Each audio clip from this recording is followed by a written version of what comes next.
Hi everyone, my name is Tracy and welcome back to my channel, or if you're new here, welcome to the video. I hope you enjoy it. So today's video is going to be part of my monthly series that I've been uploading on my channel where I read from this book. It's called The Leaping Hare, Nature Almanac, Your Yearlong Mindful Guide to Reconnecting with Nature. And I will also be reading from a little bit from this book as well. Not too much though, but it's called Complete Healing and Natural Remedies, a holistic approach to mental health and healing, natural remedies, foods, lifestyle strategies, and therapies. So I'm only gonna be reading a tiny sliver of this book, as you already know, but the main focus of this monthly series that I've been doing is going to be from this book right here.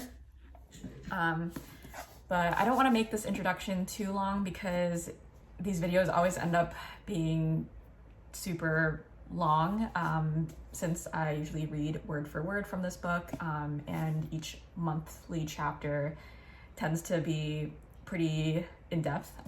So obviously, if you've been keeping up with my channel and you've been keeping up with this monthly series, you kind of already understand the gist of these videos where I just kind of read from this book. And this book basically goes through sort of little tips and advice on how you can incorporate some more small dose of nature themed rituals in your life, or just to kind of show you how to reconnect with nature a bit more, since I feel like we all kind of need to reconnect with nature at least every once in a while. And what's great about this book is that it goes through each of the seasons, but it also has a chapter for each month of the year.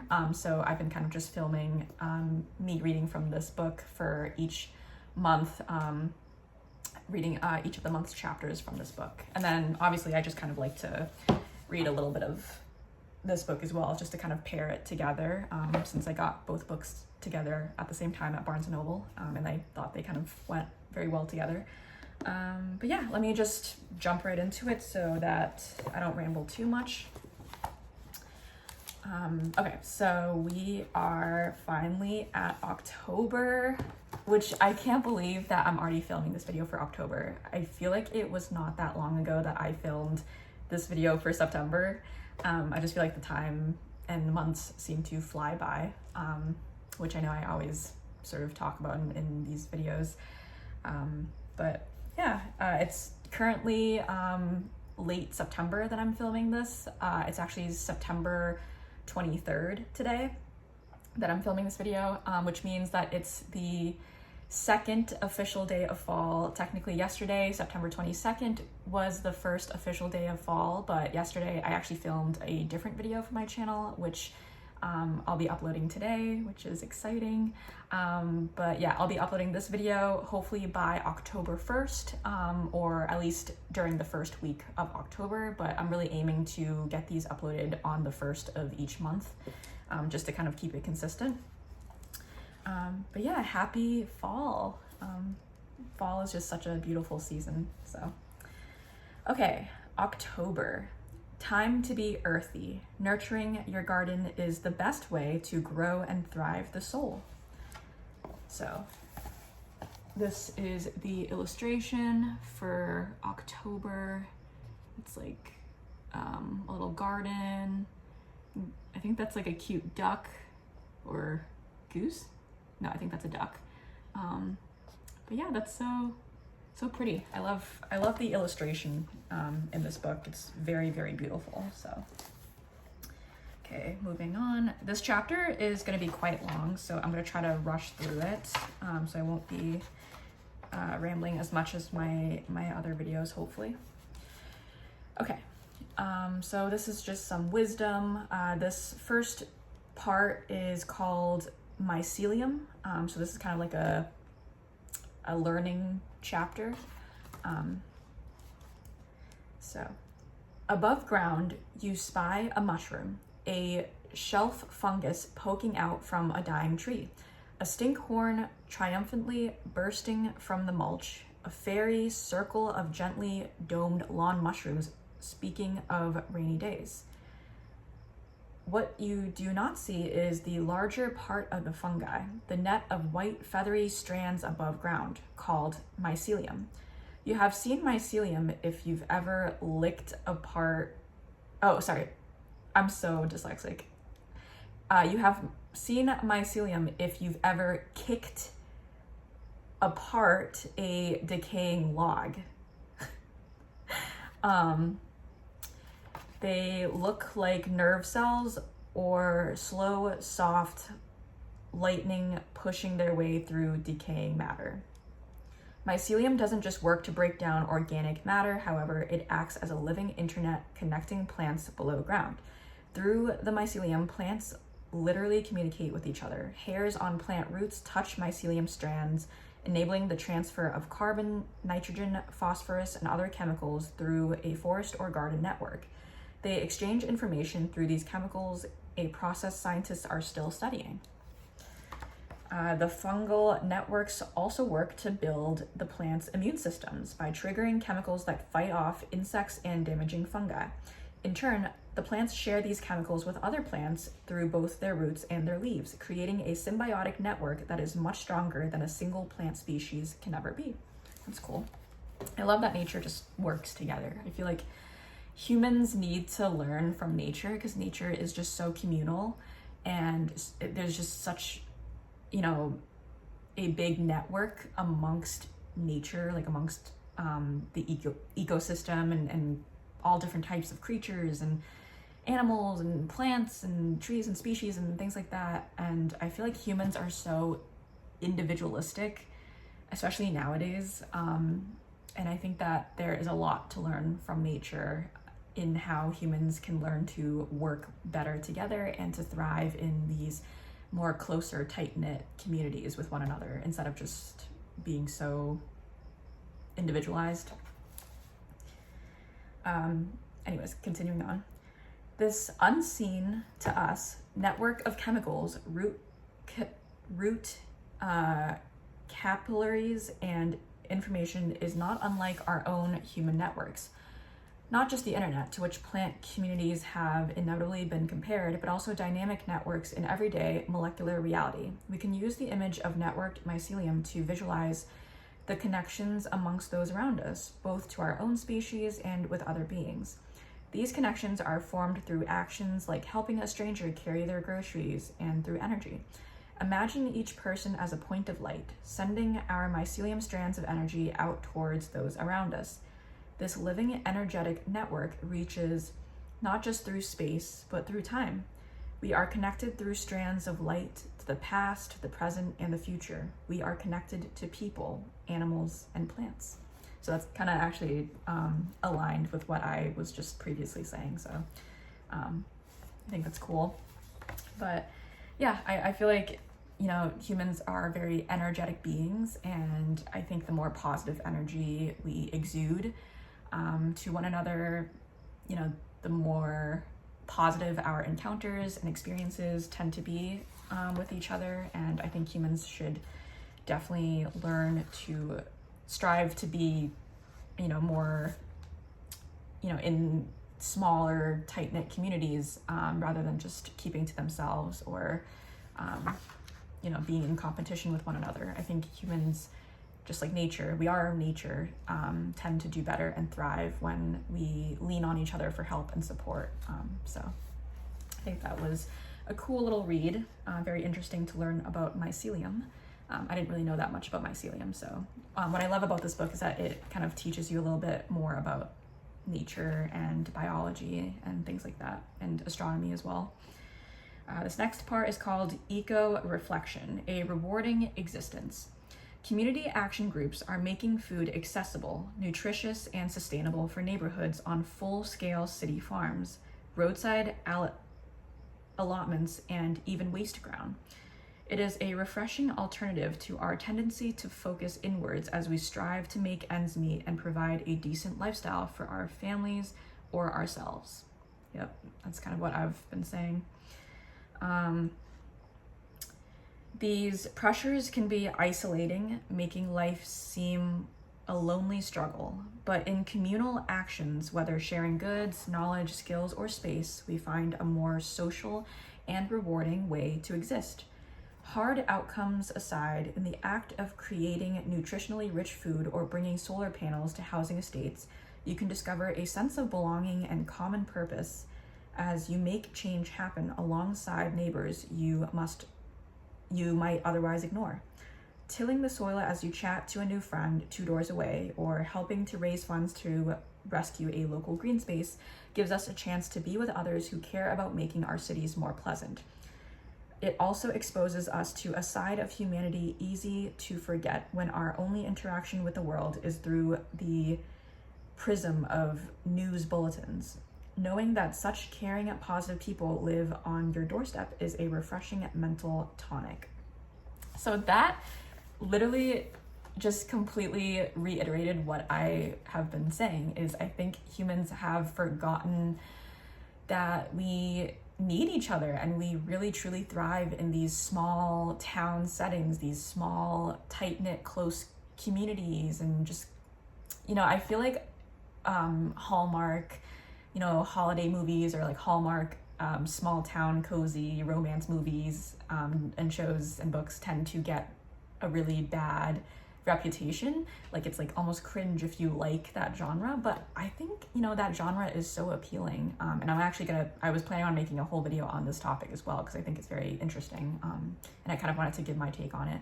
But I think this that type of genre really sort of reminds us what it means to appreciate the beauty in the mundane, and appreciate the small little things in life, the simplicity of life, and having a close-knit community with one another, and having people that has your back, that you can rely on, and that you are close with, that you grew up with, or people that you just met and are kind of your found family, or whatever.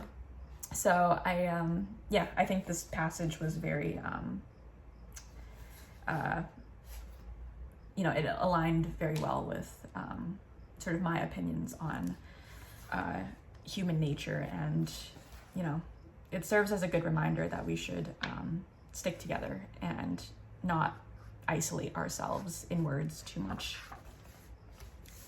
Okay, so this next section is called Well-Being, Foraged Leaf Dish. So I think this is, let's see, it's kind of like an instruction manual. Let's see. Oh, so it's instructions on how to make a trinket dish. That's cool. So this one-of-a-kind trinket dish is a quick and easy way to spruce up your bedside table, and makes a fun craft activity for all ages. It's a perfect project for children during long school holidays, especially on rainy days. Take a trip down to your nearest woodland and have a rummage for the perfect leaf. Combining nature and craft is bound to entertain small hands. If you enjoy making this dish, consider creating a variety of dishes using different shaped leaves. So that's cool. So it's like a little arts and craft section. So tools and materials. You need white air drying clay, scales, a rolling pin, clean dry leaf of choice, a scalpel, a cling film or a plastic wrap, a bowl or mold at least 15 centimeters to 6 inches in diameter, fine sandpaper, acrylic craft paints, small dishes for the paints, thin and medium acrylic paint brushes, clear water-based varnish, and medium paintbrush for varnishing. So the method, these are the instructions on how to make these leaf bowls or leaf dishes for your bedside table. Cover your work surface and weigh out 200 grams or 7 ounces of white air drying clay. Roll out your clay so that it is 5 milliliters or 1/4 inch thick all over, and 20 times 15 centimeters or 8 to 6 inches in size, large enough for a leaf that is approximately 13 by 13 centimeters or 5 by 5 inches. Place your clean dry leaf face down on your clay. Roll your rolling pin over the leaf. a few times, applying medium pressure so that the leaf sticks to the clay. Using a scalpel, cut around the leaf, leaving a 0.5 to 1 centimeter or 1/4 to 1/2 inch border of clay all the way around. Smooth any rough edges of the clay with your finger and a dab of water. Place a piece of plastic wrap inside your chosen bowl or mold. This will stop your clay from sticking to the bowl whilst it dries.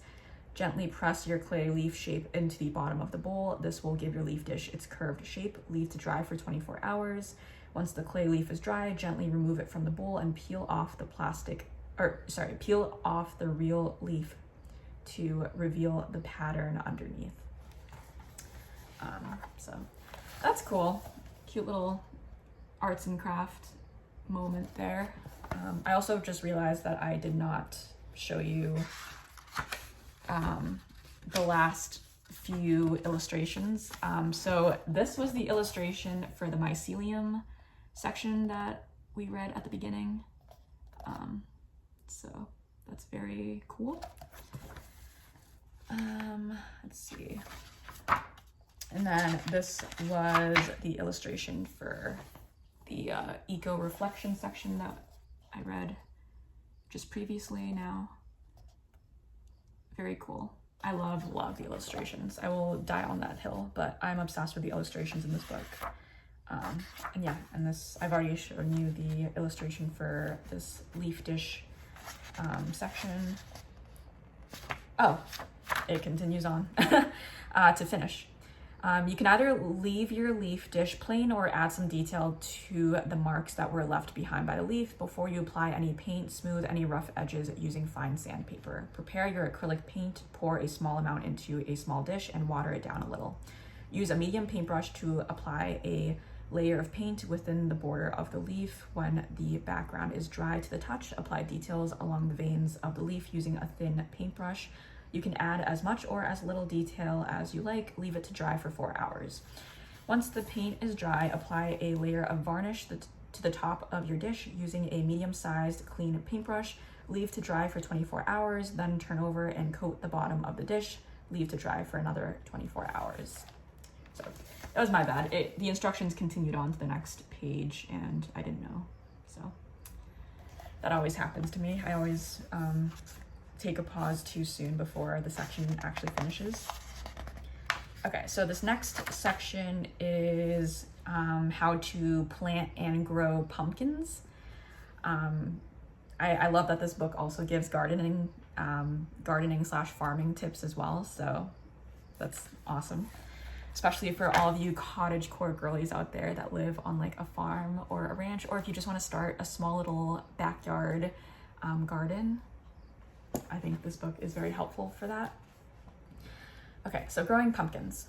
The golden rule for a zero waste pumpkin is to make sure you grow a tasty variety. Many of those grown for lanterns have a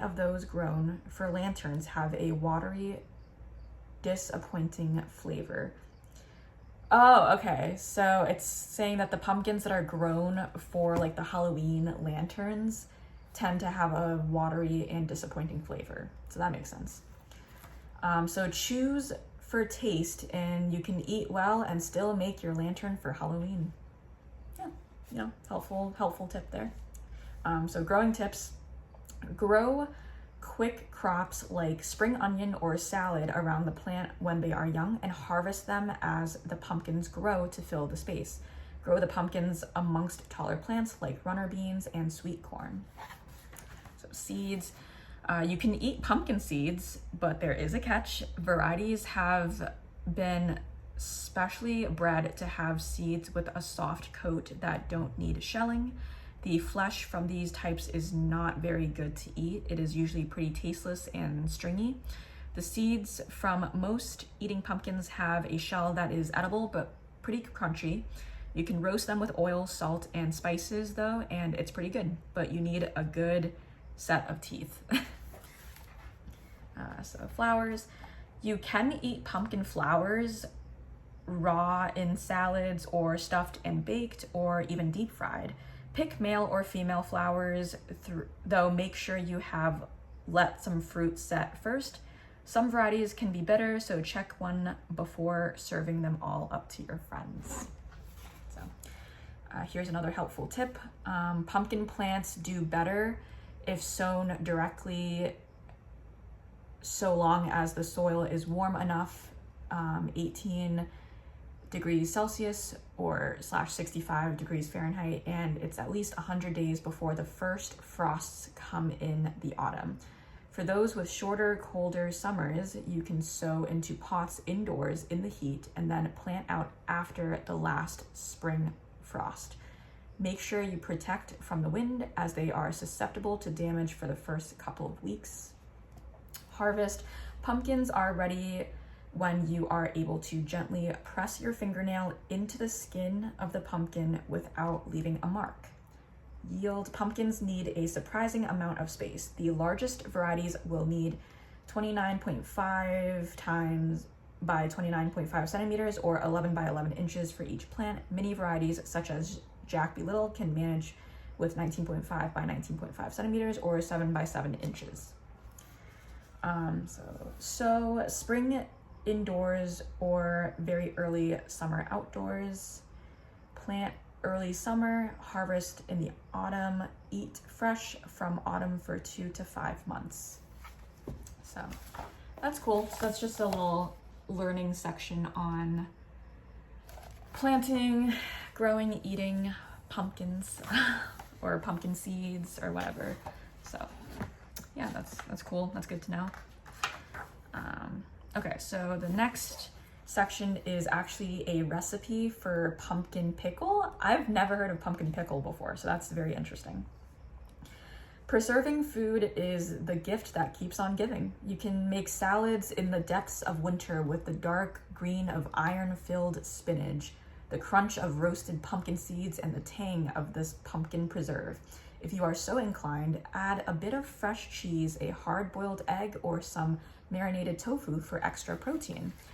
And when you do so, give thanks for the immunizing boost of vitamin A coming your way, the ancient knowledge to which you have reconnected, and the memory of your autumn ritual. So ingredients include 1 medium Hokkaido or any other thick-skinned pumpkin or squash, 400 milliliters or 13 FL ounce apple cider vinegar, 250 milliliters or 8.5 FL ounce water, 300 grams or 9 ounce beet sugar, 12 black peppercorns, 8 whole cloves, 2 bay leaves, and 1 crushed cinnamon stick. Okay, so here comes the instructions. So the first step is to prep it. Cut the pumpkin in half, scoop out the insides, cut it into quarters, and then peel off the skin. Cut the quarters into cubes. Pumpkin is a dense fruit, and small pieces ensure that the brine will penetrate them completely. Step 2, make it in a medium pot. Combine the vinegar, water, and sugar. Stir the mixture until the sugar dissolves, then add the spices and cubed pumpkin. Bring it to a boil and then reduce to a simmer for 30 minutes. Pumpkin should be almost fork tender, but not quite. Chapter 3 is preserving it. To store throughout the winter, place your pickle in a sterilized jar, then boil the sealed jars so that the tops of the jars are covered by at least 2.5 centimeters / 1 inch of water for 10 to 15 minutes. Remove from the water and let them cool completely before placing in your pantry. Let the flavor develop for at least 1 week before consumption. Number 4, twist it. Get creative with the spices used. Feel free to omit the cloves and cinnamon and throw in some thinly sliced onion and mustard seeds instead, or experiment with another concoction of your own. That's cool. Yeah, I've never heard of pumpkin pickle before, so that was very interesting. Sounds delicious, so. Okay, let's see how much more we have left. I did say October was a bit of a longer chapter than August and September, so we're trekking along here. The next section is called Plant Knowledge, Leaf Color. Autumnal color is a common feature of many temperate deciduous trees and develops as the green pigments are broken down in the leaf. Leaves contain other pigments, but these are mostly masked by the intense green of chlorophyll. They can often be seen, however, at the beginning and end of the seasons. Many trees have leaves that are bronze or red when they first emerge in spring or summer, and many are well known for their striking autumn colors of yellow, red, or purple. These other pigments have several functions. In young foliage, they may protect developing chloroplasts, structures that contain chlorophyll and where photosynthesis occurs, from intense radiation, which can damage them, as well as making the foliage less attractive to predators. In mature leaves, although the pigments may not be visible, they can absorb excess radiation, which might otherwise overload the photosynthetic system. The other leaf pigments usually break down after chlorophyll, so the green color of the leaf disappears, leaving its autumn color, which is determined by the remaining pigments. When leaves of deciduous trees turn color and fall in the autumn, they are not simply dying. They are being recycled by the tree because leaves contain a sizable supply of nutrients, not least in the form of chlorophyll, which is rich in magnesium and nitrogen. That this is an active process can easily be seen by observing the fate of a branch broken on a tree in summer. In the autumn, most of the tree's leaves will have changed color and dropped, whilst those on the broken branch remain attached and brown. Leaf shedding requires a considerable input of energy from the plant. It is thought that leaf pigments can protect chlorophyll from intense radiation, enabling it to remain active for as long as possible before the leaves are shed. So that's a cool little tidbit on why trees change colors during the fall. So very interesting. I feel like I'm learning a lot from this chapter. Okay, so let's see. Okay, not too much left. So we are slowly trudging through. I think I'm making good time. Okay, so this next section is called Growing Bergamot / Bee Balm. I don't know what bee balm is, but it's like bumblebee, bee balm, BALM. I don't know if that's like a product or something for your skin or your lip. I have no idea. Don't call me dumb, sorry. Okay. This clump forming, easy to grow plant, which spreads by running underground stems, has dark green leaves and impressive shaggy blooms. It will flower continuously throughout the season if dead-headed periodically, and makes a good companion plant because it attracts pollinators. Oh, so it's just a plant. It's not actually a lip balm or anything. Well, now I feel dumb, so future Tracy, let's cut this part out. But yeah, I guess this is another gardening section, so that's cool. So stems. The stems are square-stemmed, characteristic of the Lamiaceae family. They are upright, tough, and covered in fine, dense hairs. Its leaves are dark green, oval-shaped, and coarsely toothed with red leaf veins. They have fine hairs on the underside, and on the top side are sparsely hairy. Its flowers, the hermaphrodite, ragged-looking, showy flowers. Showy flower heads comprise about 30 long, curving, tubular flowers, 3 to 4 centimeters or 1 3/16 / 1.5 inch long. Above reddish bracts, the flowers come in colors and shades ranging from red and mauve to white. The tubular shape of the flowers makes it easy for bees to fly in to feed from the sweet nectar and pollinate the plant in the process. Okay, so that makes sense why it's called bergamot / bee balm, because I guess it attracts bees to pollinate, which is very cool, obviously. Its seeds, as the seeds ripen, the seed pod dries and looks honeycomb-like. Excuse me.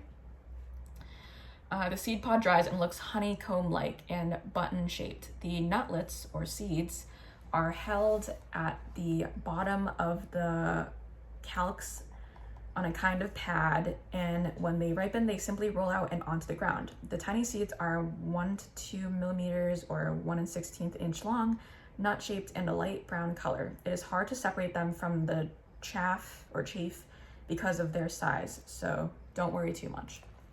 Harvesting seeds. The seeds heads are ripe and ready to harvest between August to October. Sorry, I'm stuttering so much. I'm so tired, and I feel like whenever I film these videos where I'm reading instead of just talking directly to the camera, I tend to get a little sleepy, so I tend to start just stuttering a lot. My apologies.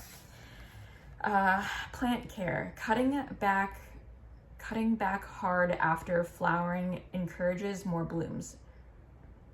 Cutting back hard after flowering encourages more blooms. Propagate by division in spring or autumn. Culinary and medical uses. Steep the leaves in water to make a refreshing citrusy tea or add to normal tea.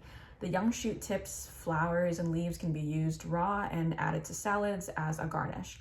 The young shoots and leaves can be cooked to enhance the flavor of foods. Frequently used to aid in treating digestive disorders and sicknesses, and believed to act as a carminative for flatulent colic, an expectorant, and a diuretic. So its height/spread, it is 90 by 40 centimeters or 35 by 18 inches.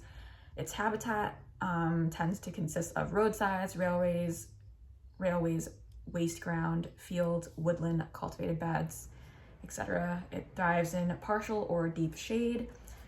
Its soil, it grows on most soils but thrives on acid clay soils. Very interesting.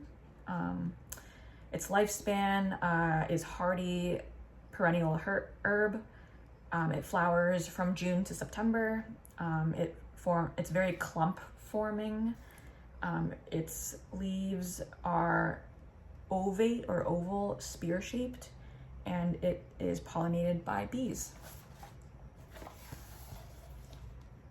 So that was the section on these flowers. So very interesting stuff. Okay, I think we're almost towards the end of the chapter, and hopefully I'm making some good progress here so that the video doesn't end up being too long. And also my arms are getting tired because I'm holding the book up as I'm reading it. So let me just try to put it on my table. This next section is called Plant Knowledge, Garden Task List, Late Summer and Autumn.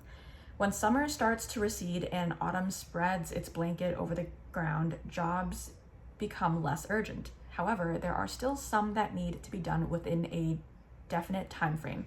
Fruit still needs picking, particularly soft fruit such as raspberries, which will need a regular harvest to prevent them from spoiling. If you use cover crops, sow them in plenty of time before it gets too cold. Some tasks come under the category of do them now and they're easy, leave them until spring and they're not. Some forward thinking and planning at the end of the year can save you time and heartache once the chaos of the new season starts. Ground preparation. If you are mulching, autumn is a good time to cut back any growth from previous crops. Leave this debris on the surface and cover with plain cardboard or straw. This blocks out light and allows loose nutrients to be absorbed for later release. You can also add a thick layer of garden compost or well-rotted manure. The plant residues will die over the winter and hopefully give you easy to work soil the following spring. So that's the ground preparation section. Ooh, oh my gosh. Sorry, my light just tipped over. Let's cut that out again, Tracy. Future Tracy, please cut that out. So the next is sowing and planting. Late summer and early autumn is a good time to get a cover crop sown when the preceding crop has finished, but don't forget those crops that like being out over winter, such as garlic, shallots, and fava beans, which can all be planted in the autumn. Cover crops are useful over winter because they are great at mopping up any loose nutrients in the soil that might be otherwise lost to winter rains. They also protect the structure of the soil and add valuable organic matter to the ground when you dig them back in. For late sowing, try rye grasses or quick maturing crops such as mustard and phacelia. This other section is called Saving Seeds. Some plants will seed in late summer, but most come into their own in autumn. Collect from open pollinated varieties and make sure you harvest the seeds as dry as possible. You will probably need to dry them further in either a dry shed or warm room. Once dry, store them in a cool, dry place. So that's how you save seeds. And then the last part is called Looking Ahead to Winter. Winter evenings are a time for planning and drawing up next year's rotations. In mild climates, winter is also a great time for giving fruit trees a formative prune, except for cherries, plums, and other stone fruits, which need to be done in summer. Avoid pruning if a hard frost is forecast because the cold can cause damage to fresh wounds. So that was a little garden checklist for you to follow if you have a garden. Kind of just planning ahead and make the most use out of your garden while autumn and winter comes, so you can prepare for next year's harvest and gardening. Okay, so this is the final section of the October chapter of this book, and this last section is a ritual, and it is a gratitude meditation. So that's very nice to end this October chapter with a gratitude meditation. So close your eyes.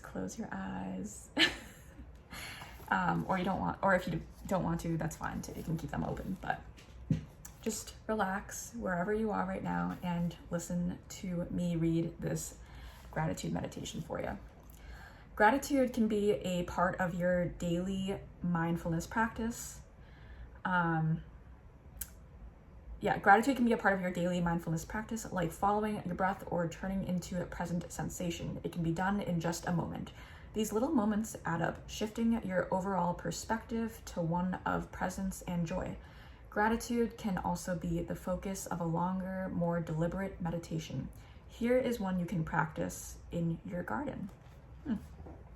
So if you have a garden, or if you don't have a garden, that's fine too. Just, you can close your eyes and listen and do this meditation anywhere that you feel comfortable. So find a place in your garden, if you have one, to sit comfortably. Take several breaths, following the air as it is pulled into your chest and released. Feel the pressure of your sitting bones on the ground or chair beneath you as the earth pulls you towards her. Feel the sensation of air on your skin. Open your eyes if they are closed and let them rest gently on whatever is in front of you. What has that object brought you? Why is it in your life? Try not to get caught up in a story about this plant or garden structure, but let the reason and gift of this object simply arise in your mind.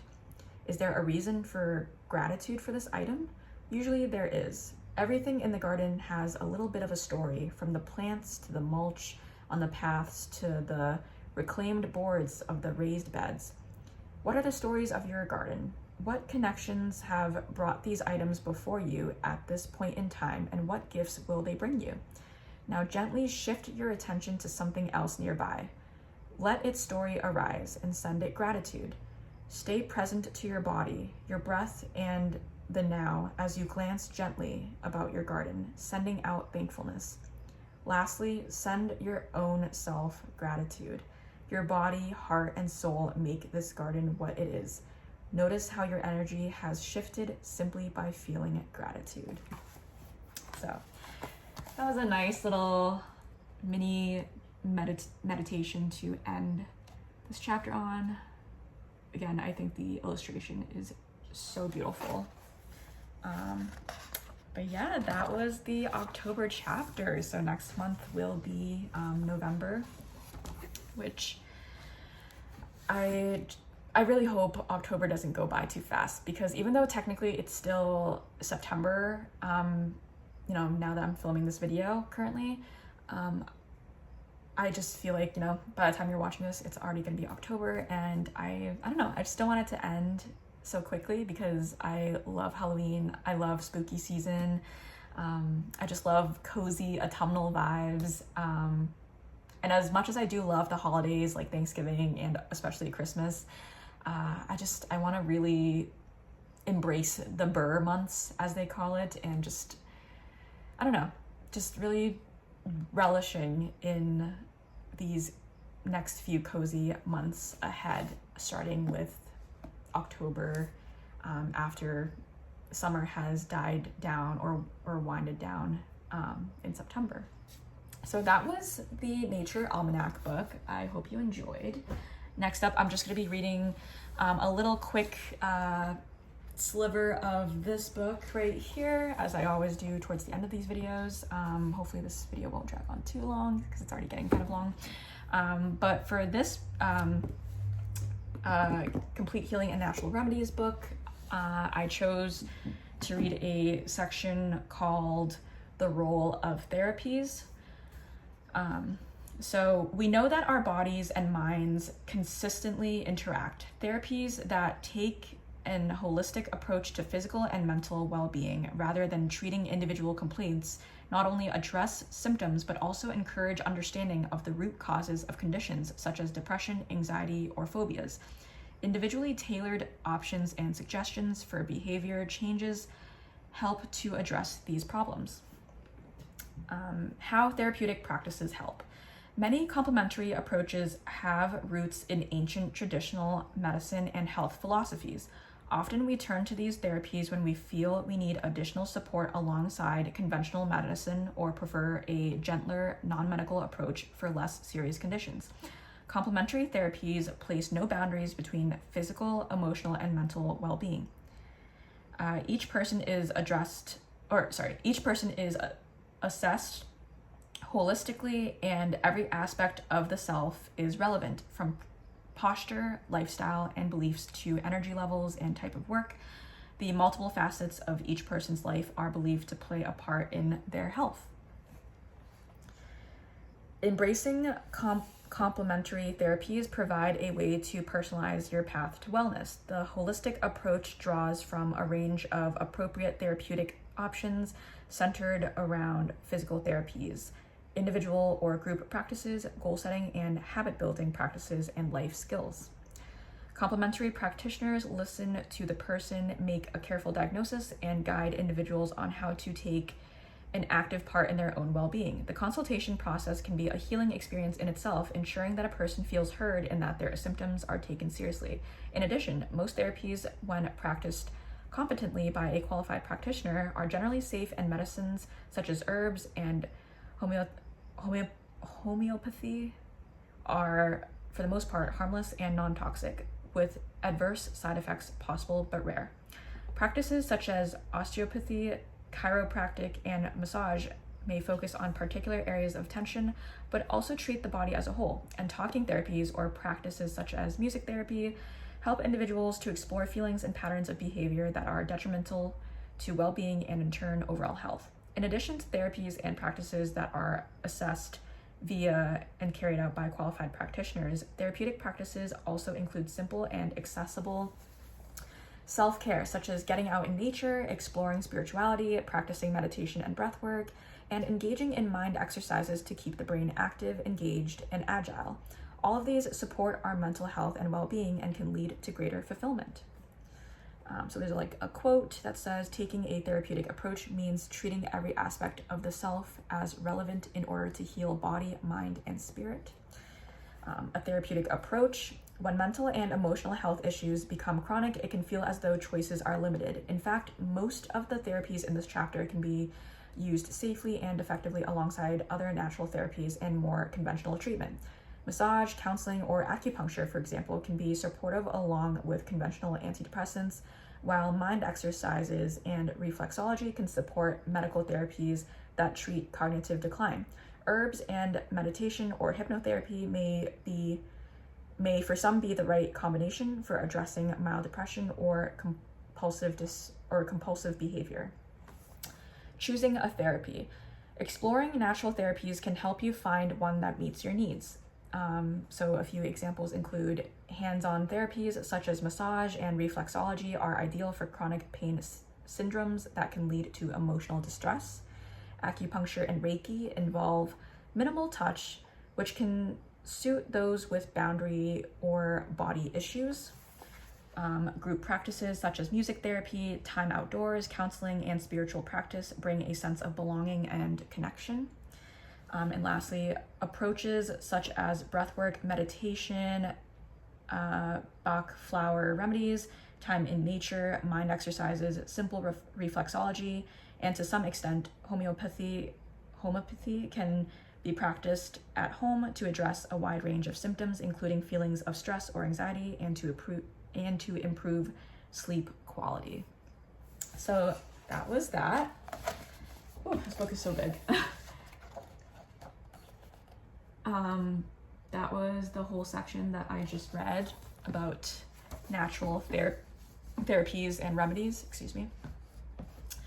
But yeah, again, obviously, I don't really read much from this book. I just kind of include it in this as part of these monthly series, just as like a little snippet to pair this book up with the Nature Almanac book. But usually these videos tend to center around the information that I read from the Nature Almanac. But yeah, I hope you enjoy watching and listening along, and I feel like this video has gone on long enough, so I'm just gonna end it here. But again, I hope you found it to be relaxing or refreshing, and happy fall to those of you who live in the Northern Hemisphere like I do.